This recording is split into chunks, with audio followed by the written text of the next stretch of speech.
You were taught that Jesus died on that cross. You have never questioned it. But what if the most carefully hidden secret in Western history is not that he rose, it is that he never died? Now, I need to say something before we go any further. I was one of the people who dismissed this theory completely.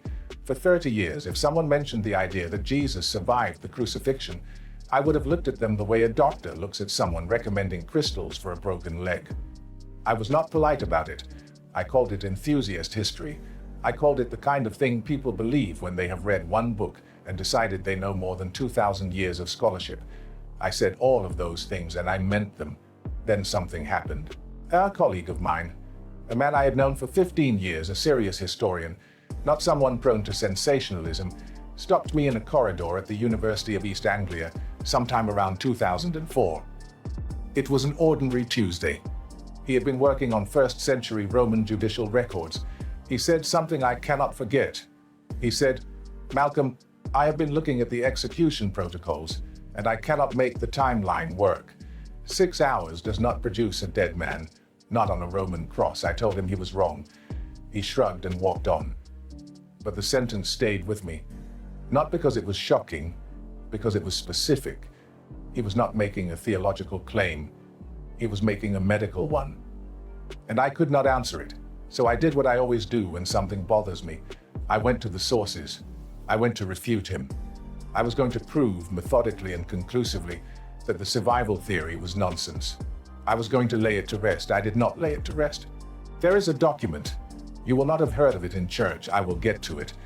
But first you need to understand what crucifixion actually was, because what you have been told in Sunday school bears almost no resemblance to the Roman practice. Crucifixion was not designed to kill quickly. That is the single most important thing to understand. It was designed to kill slowly. The Romans were precise about this. They were precise about everything involving public punishment. The purpose was deterrence. A man on a cross was a message, and a message only works if people can see it for a long time. The medical literature on Roman crucifixion, and there is more of it than you might expect because forensic pathologists have studied this extensively since the 1970s, tells us that the average time from suspension to death was somewhere between 2 and 4 days. Some cases lasted longer. There are documented instances of 5, 6, even 7 days. The body fails gradually. Asphyxiation is the primary cause of death because the weight of the body compresses the diaphragm, but dehydration, exposure, and shock all contribute. It is a slow process. The Romans knew exactly how slow it was. That was the point. Now I am going to give you a specific number, a medical number. It will change the way you hear the word resurrection from now on. Jesus was on the cross for approximately 6 hours. 6 hours. Against a documented average of 2 to 4 days. That is not a minor discrepancy. That is an anomaly so extreme that it demands an explanation, and it is right there in the Gospels themselves. Mark chapter 15, verse 44. Pilate was surprised to hear that he was already dead. The Greek word Mark uses is ithaumason. Pilate marveled. The Roman governor, a man who had overseen countless executions, found the speed of this death remarkable enough to question it. But here is what made me put down my notes and sit back in my chair. There is a passage in Josephus, Flavius Josephus, the first-century Jewish historian who was physically present during the siege of Jerusalem in 70 AD. In his autobiography, the Vita, section 75, Josephus describes something that most people have never heard. He writes that he saw 3 of his friends who had been crucified. He petitioned Titus, the Roman commander, to have them taken down. All 3 were removed from their crosses alive. They were given medical attention. One of them survived. One survived. I remember the afternoon I read that passage properly for the first time. It was winter in Norwich, and the light was already going by 3:30. I was at my desk, the same desk I have used for 30 years, with the lamp on and papers spread everywhere. I had Josephus on one side and my notes for the refutation on the other. The refutation was supposed to be straightforward. Find the weakness, expose the logic, put the theory to bed. But I kept staring at that passage. If one man survived crucifixion with Roman-era medical care, then survival was not impossible. It was documented. And if survival was documented for a man who had been on a cross for longer than 6 hours, because Josephus does not suggest these men were taken down unusually quickly, then what does that say about someone removed after 6? My tea had gone cold. The lamp was making that faint buzzing sound it makes when the bulb is old. I sat there with the argument for refutation on my left and the passage from Josephus on my right, and I could not write the next sentence of my refutation. Not because I had become a believer in the survival theory, but because I could no longer call it impossible. And once you cannot call something impossible, you have to call it something else. There are 4 things in the Gospel accounts that no translation has ever been able to explain away. I found them by accident, looking for something else entirely. The first is the vinegar. In all 4 Gospels, someone offers Jesus a sponge soaked in vinegar or sour wine on a stalk of hyssop. This is usually presented as an act of mockery or casual cruelty, but Karl Friedrich Bahrdt, writing in 1780, one of the first Enlightenment scholars to examine the crucifixion medically, argued that the substance on that sponge may not have been simple vinegar at all. Hyssop was used in ancient medicine as a delivery mechanism for sedative compounds. The physician Luke, the author of the 3rd Gospel, who tradition identifies as a doctor, is the one evangelist most careful about this detail. If the sponge contained a sedative powerful enough to induce the appearance of death, the timeline suddenly makes sense. 6 hours, loss of consciousness mistaken for death, removal from the cross before the damage became fatal. I'm not saying that is what happened. I'm saying that is what the text permits, and no one in any church I have ever attended has mentioned it. The second detail is the burial. The Gospels describe Jesus being wrapped in linen cloth and placed in a tomb. This is always presented as preparation for burial, but the wrapping described, the sindon in Mark, the orthonia in John, is consistent with medical binding. Wounds were wrapped to stop bleeding and to hold poultices in place. The same cloths, the same technique. Whether you read it as burial preparation or emergency medical treatment depends entirely on what you have already decided happened. The third detail is the stone. A heavy stone was rolled across the entrance of the tomb. This is taught as sealing the dead inside. But if the person inside was not dead, if they were unconscious, wounded, and being tended to, the stone serves a different purpose entirely. It is protection. It keeps Roman soldiers out. It keeps curious onlookers away. It creates a space where medical care can happen without interruption. And the fourth detail, and this is where it gets difficult. So perhaps that is the answer. Perhaps it was always just that simple, except Spinoza read the same texts and came to a different conclusion entirely. What Spinoza identified, and I need to be careful how I say this, was not a medical argument. Spinoza was not interested in whether Jesus physically survived. What Spinoza was interested in was the logical structure of miracles. And what he wrote about that structure applies to the resurrection with a precision that I do not think is accidental. What Spinoza wrote, and I have read it many times, is that no miracle can suspend the laws of nature. It can only appear to do so to those who do not understand the cause. That is the core of his argument. A miracle, for Spinoza, is not a violation of natural law. It is an event that the observer lacks the framework to explain naturally, and so attributes to divine intervention. The sunrise is not a miracle to an astronomer, but it was a miracle to those who did not know the earth rotates. Apply this to the resurrection. If Jesus died and then rose from the dead, that is a suspension of natural law, the law that says dead organisms do not spontaneously resume biological function. For Spinoza, that cannot happen. Not because God lacks the power, but because God and nature are the same thing, and nature does not contradict itself. So, if something that looked like resurrection happened, if people genuinely saw a man they believed was dead walking, eating, speaking, then what happened was natural, and the theological interpretation came after. There is a tomb. It is in Kashmir. It has been there for nearly 2,000 years. I will get to it, but first I need to tell you about my mother. Her name was Margaret. She was an Anglican, born in Norfolk, raised in Norfolk, buried in Norfolk. She attended the Church of England every Sunday of her adult life without exception. She knew the liturgy the way she knew her own kitchen, Not because she had studied it, but because she had lived inside it for so long that it had become the architecture of her days. The Apostles' Creed, the Book of Common Prayer, the hymns. She believed in the resurrection the way she believed the sun would come up. It was not a proposition she evaluated.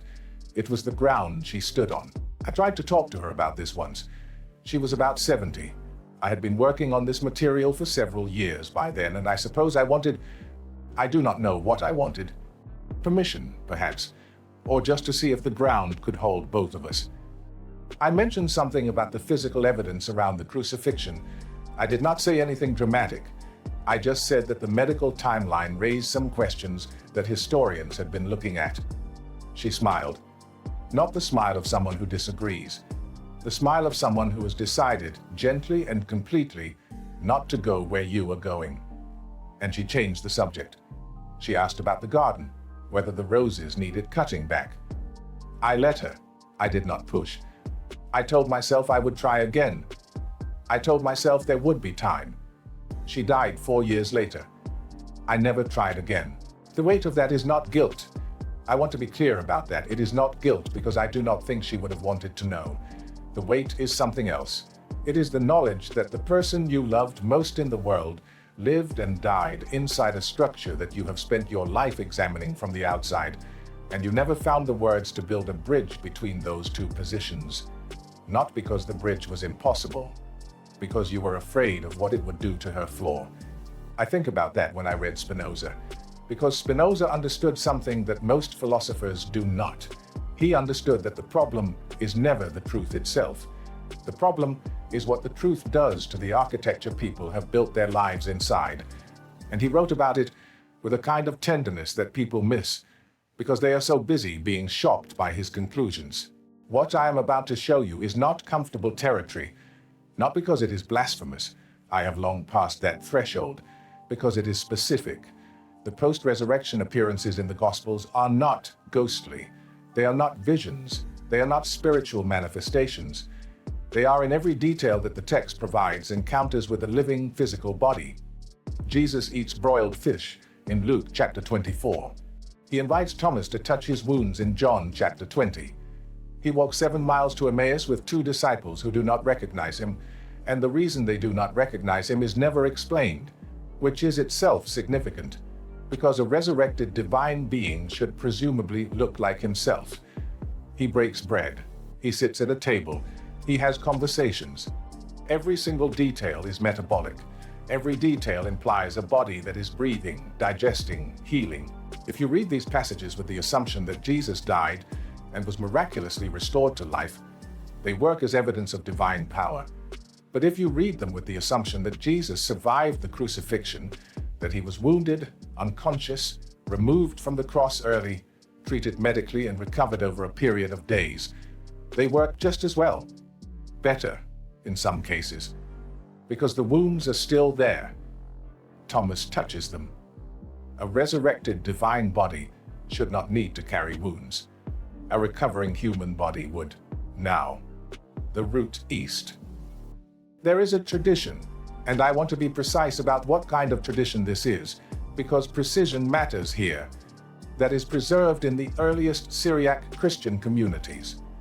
These are communities that existed before the Gospels were written down, before Paul's letters were collected, before anything we call the New Testament existed as a document. They preserved oral traditions about the apostles, and one of the strongest traditions concerns Thomas. Thomas, Didymos in Greek, which means twin, is said to have traveled east. This is not controversial. The Acts of Thomas, a Syriac text dating to before 240 AD, describes his journey through Mesopotamia, Persia, and into India.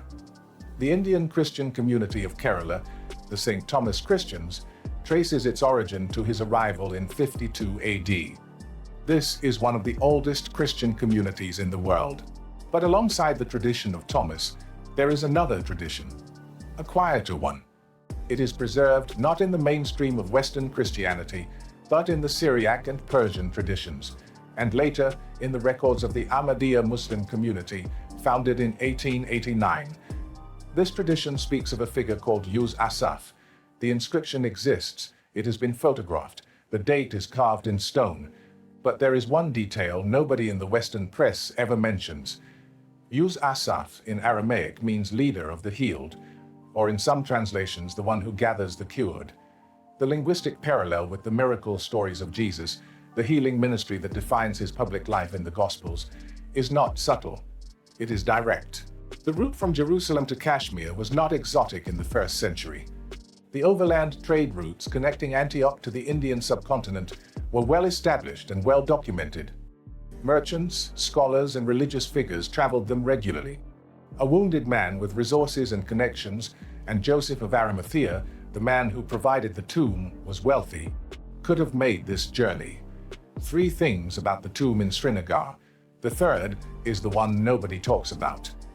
The Rosabal in Kashmiri, meaning the tomb of the prophet, sits in the Kanyar quarter of Srinagar. It is a modest structure. Inside, there is a wooden sarcophagus covering an older stone tomb. The tomb has been there for centuries. The local chronicles of Srinagar record it as the burial place of Yuz Asaf. The first thing, the feet. The local tradition, preserved in chronicles that predate any Western interest in this site, describes the figure buried here as having marks of wounds on his feet. Not nail holes. The chronicles use a term that translates as marks of piercing. These are described in text, not inferred from the remains because the tomb has never been formally excavated. The second thing, the orientation. The body is aligned east to west. This is Jewish burial practice. It is not Islamic burial practice. Islamic burial orients the body toward Mecca. The Rosabal does not follow this convention. For a tomb in a predominantly Muslim region, this is an anomaly that has never been satisfactorily explained. Sometime in the mid-1990s, I was working with early Syriac texts. Not for this investigation, for a completely different project on the eastern expansion of first-century Christian communities. I was in a reading room I have used for years, working through a fairly dry academic manual on Syriac missionary activity in the 2nd and 3rd centuries. The kind of book that has 40 readers in the world, most of them retired, and I came across a reference to Yuz Asaf. It was not in a sensationalist book. It was not in a conspiracy text. It was in a footnote in an academic manual, cross-referenced with a Syriac chronicle from the 2nd century. The detail that made me stop was the orthography. The Aramaic spelling of the name used an archaic form, a form that linguistic analysis dates to the 1st or 2nd century, not the medieval period. This matters because if the name were a later invention, if someone in the 15th or 16th century had fabricated this tradition to attract pilgrims, the Aramaic would reflect later linguistic conventions. It does not. The spelling is old. I wrote it down in my notebook. I set it aside. I was not working on this.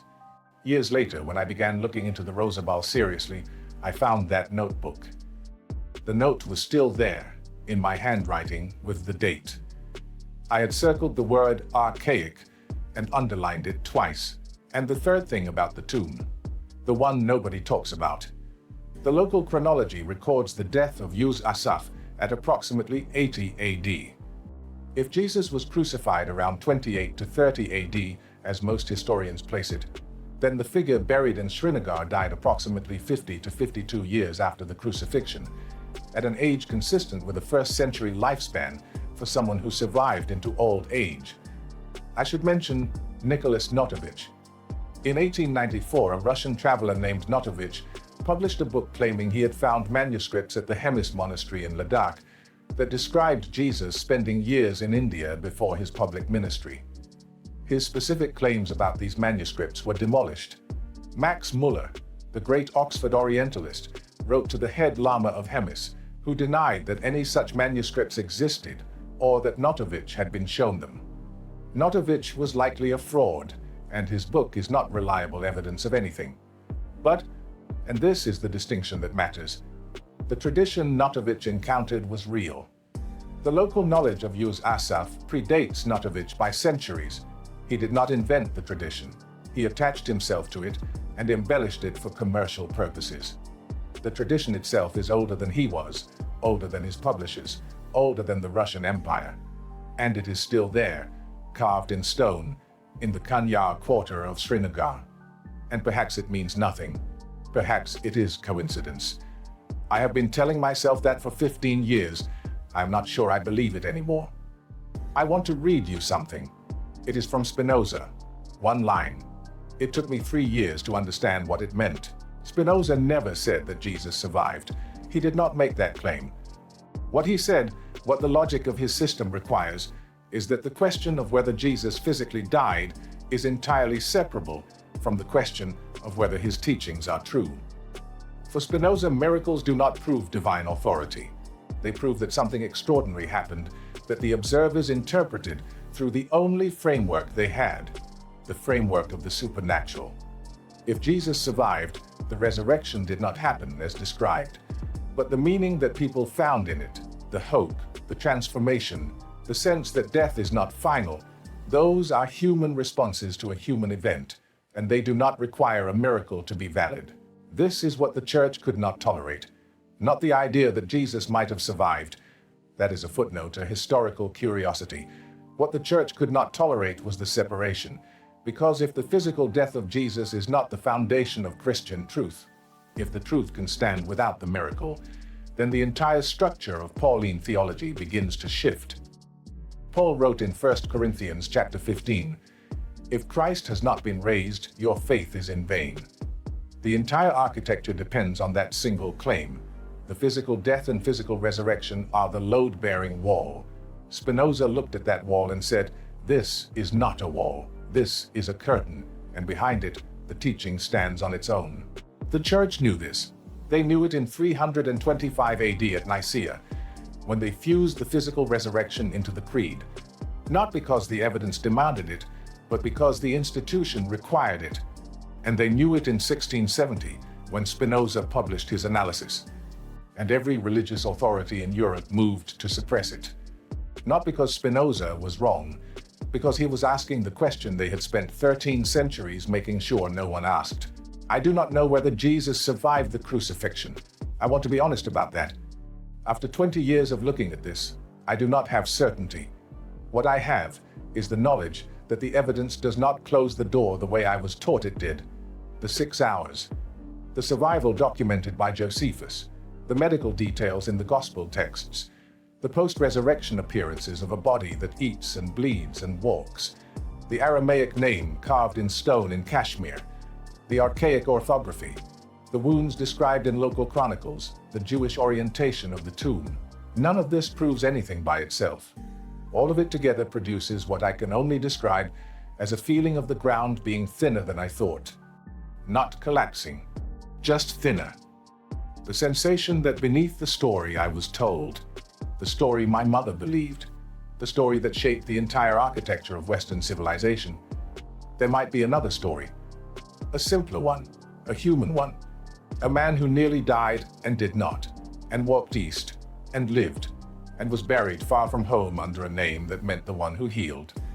What Spinoza understood, what cost him everything, was that this second story does not destroy the first.